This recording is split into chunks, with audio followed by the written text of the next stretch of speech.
Hello my dear student, आपके अपने YouTube channel global science IQ में आप सभी लोगों का मैं हार्दिक स्वागत करती हूँ। इसी के साथ साथ आप सभी लोगों को गुड इवनिंग।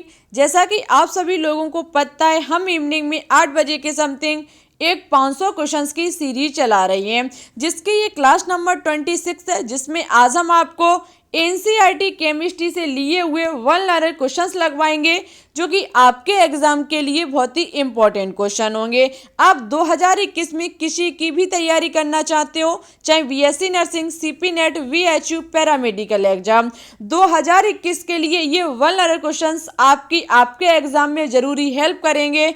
तो आप सभी लोग आज के वीडियो को बिल्कुल भी स्किप मत करें, अंत तक देखें। तो फिर ज़्यादा समय ना लेते हुए, टाइम वेस्ट ना करते हुए बात करते हैं आज के फर्स्ट क्वेश्चन पर। आज का फर्स्ट क्वेश्चन बहुत ही इंपॉर्टेंट क्वेश्चन है कि H2O2 का प्रयोग घावों को धोने हेतु क्यों किया जाता है। जो हमारा H2O2 जिसे कहा जाता है हाइड्रोजन परऑक्साइड, इसका प्रयोग घावों को धोने हेतु क्यों किया जाता है। तो याद रखना, जो हमारा हाइड्रोजन परऑक्साइड होता है ये होता है पूतरोधी। ठीक है, ये होता है पूतरोधी, इसलिए इसका प्रयोग घावों, कानों हुए, दांत हुए, इनके धोने हेतु किया जाता है। ठीक है, हाइड्रोजन परऑक्साइड का। अब आपको कमेंट बॉक्स में कमेंट करके बताना होगा कि पूतरोधी कहते किसे। आपको पूतरोधी की जो डेफिनेशन होती है वो आपके आज के कमेंट बॉक्स में कमेंट करके बतानी होगी। तो देखते हैं आज के नेक्स्ट क्वेश्चन को। आज का नेक्स्ट क्वेश्चन है बहुत ही इंपॉर्टेंट क्वेश्चन कि बाहरी कोश से इलेक्ट्रॉन की नाभिक के केंद्र से दूरी को क्या कहते हैं। बाहरी कोश से इलेक्ट्रॉन की नाभिक के केंद्र से दूरी को क्या कहते हैं। सबसे पहले आपको पता है ये कोई हमारा एटम है, हम मान लेते हैं ये नाभिक है और ये है इसके कोश। आपको पता है अभी तक 7 कोश की ही खोज हो पाई है, 7 सेल की खोज हो पाई है, जिसे कहा जाता है ऊर्जा स्तर और इसे इंग्लिश में कहा जाता है एनर्जी लेवल। ठीक है, अभी तक ओनली 7 एनर्जी लेवल की ही खोज हो पाई है और क्वेश्चन पूछ रहा है कि इस नाभिक से बाहरी कोश तक की जो दूरी होती है उसको क्या कहा जाता है। तो याद रखना, किसी भी परमाणु के जो इलेक्ट्रॉन, जो बाहरी कोश से इलेक्ट्रॉन की नाभिक के केंद्र से दूरी होती है उसे परमाणु त्रिज्या कहा जाता है। ठीक है, उसको परमाणु त्रिज्या कहा जाता है। बहुत ही इंपॉर्टेंट है, याद रखना, इसे कहा जाता है परमाणु त्रिज्या। और सबसे इसके बारे में पॉइंट याद रखना, जो आपकी परमाणु त्रिज्या होती है इससे एंगस्ट्रॉम इकाई में व्यक्त किया जाता है। जो आपकी परमाणु त्रिज्या होती है इसे एंगस्ट्रॉम इकाई में व्यक्त किया जाता है। बात करते हैं आज के नेक्स्ट क्वेश्चन पर। नेक्स्ट क्वेश्चन है कि ट्राइटियम की खोज किसने की।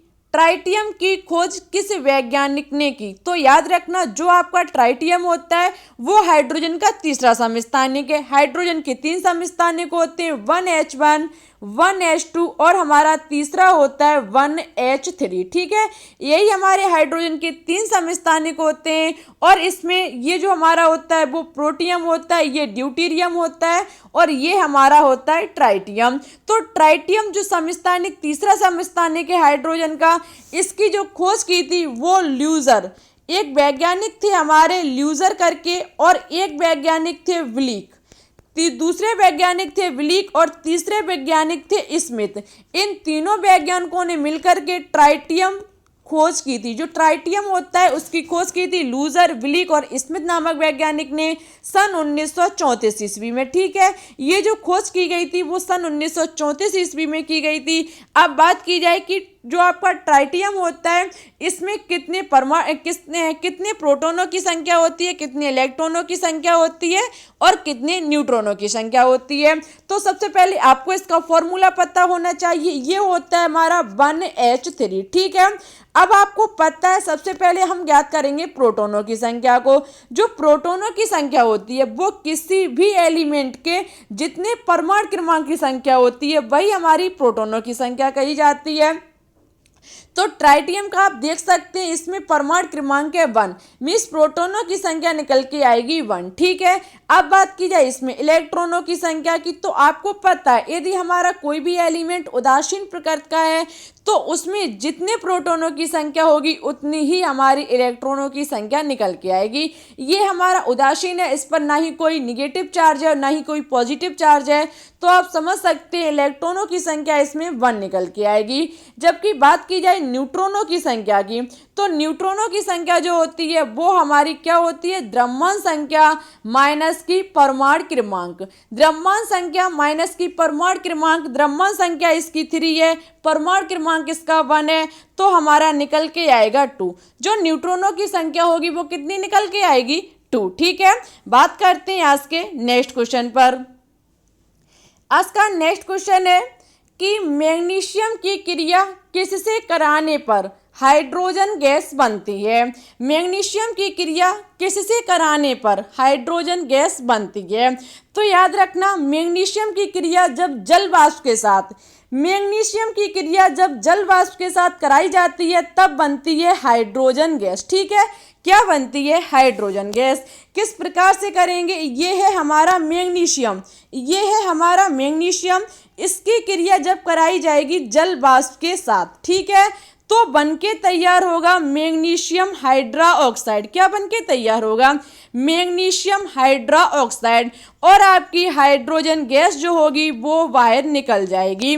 तो याद रखना, जब मैग्नीशियम की क्रिया कराई जाती है किसके साथ, जल वाष्प के साथ, जो आपका H2 होगा वो किस में होगा, वाष्प की अवस्था में। जब इसके साथ कराई जाती है तब मैग्नीशियम हाइड्रो ऑक्साइड बनता है और हाइड्रोजन गैस जो होती है वो बाहर निकल जाती है। बात करते हैं आज के नेक्स्ट क्वेश्चन पर।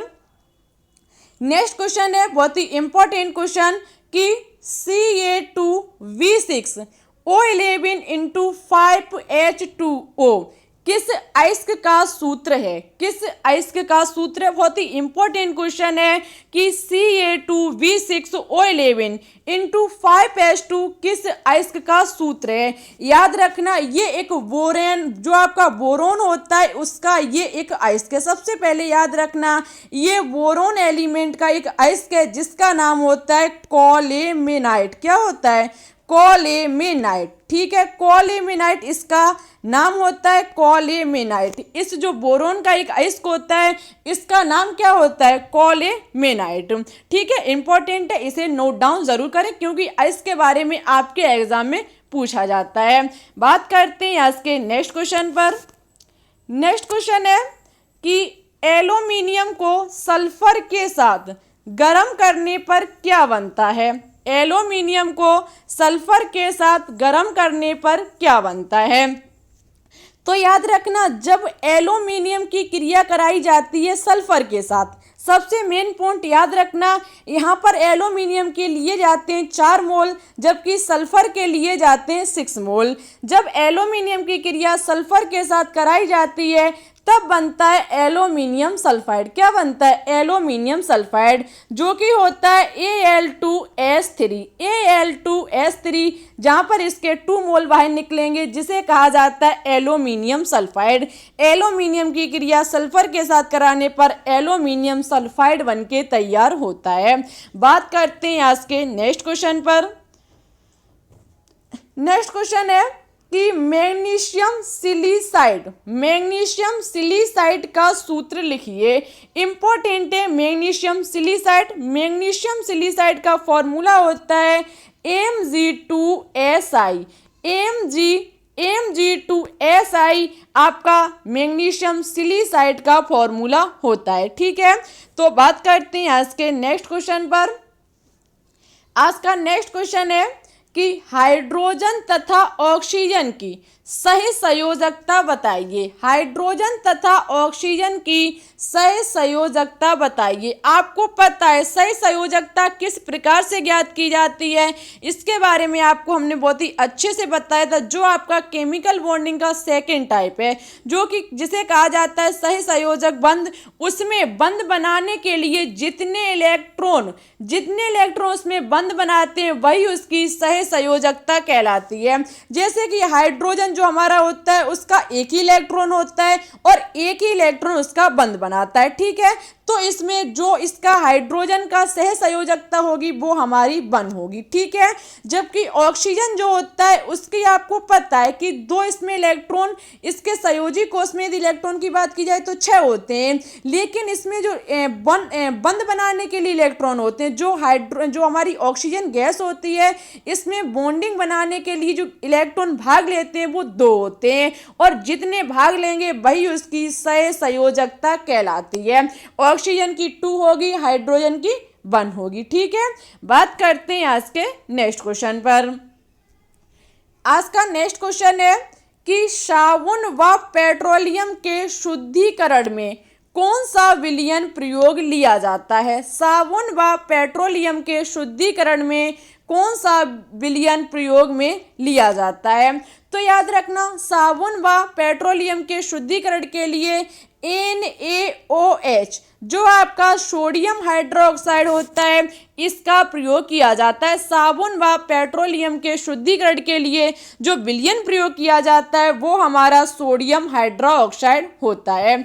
आज के नेक्स्ट और लास्ट क्वेश्चन पर बात करते हैं, जो हमने आपके लिए होमवर्क में रखा है कि किस पदार्थ का दूध में मिलाकर इसके फटने की दर को कम किया जाता है।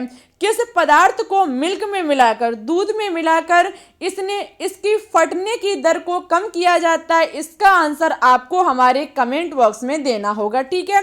जो बच्चे इसका सही और अच्छे से आंसर देंगे नेक्स्ट क्लास में हम उनका नाम जरूर लेकर के आएंगे। सबसे पहले जो हमने आपको पिछली क्लास में होमवर्क में क्वेश्चन दिया था उसका सबसे पहले हम नाम लेंगे कि किन बच्चों ने उस क्वेश्चन का आंसर राइट दिया। तो राइट देने वाले बच्चों के नाम है अनुराधा मौर्य, हर्षित मिश्रा, पूजा शर्मा और हिमांशी। इन 4 बच्चों ने बिल्कुल सही और अच्छे से आंसर दिया। Thank you. आप ऐसे ही कोशिश करते रहिए, आपका 2021 में सिलेक्शन हो करके रहेगा। तो आज के लिए बस इतना ही। हमारे द्वारा जो भी क्वेश्चन होमवर्क में दिए गए उनका आंसर आप हमारे कमेंट बॉक्स में देने की पूरी कोशिश करें। मन में किसी भी प्रकार का कहीं भी डाउट हो आप कमेंट कर देना, हम आपको नेक्स्ट क्लास में समझाने की पूरी कोशिश करेंगे। तो आज के लिए बस इतना ही, चलते हैं। उससे पहले हमारे चैनल पर न्यू हो तो प्लीज इसे सब्सक्राइब करके ऑल पर क्लिक कर लें। इससे होगा क्या, हम जब भी कोई वीडियो अपलोड करेंगे तुरंत आपके पास हमारी वीडियो का नोटिफिकेशन पहुंच जाएगा और आपको वीडियो का इंतजार नहीं करना पड़ेगा। जहां तक है वहां तक हम आपकी जो बोर्ड पर क्लासें चला रहे थे वो हम कल या फिर परसों से रेगुलर करेंगे बहुत ही जल्द। तो आप सभी लोग ओनली 1 डेज का और इंतजार करें, ठीक है। तो चलते हैं। Thanks for watching this video. जय हिंद, जय भारत।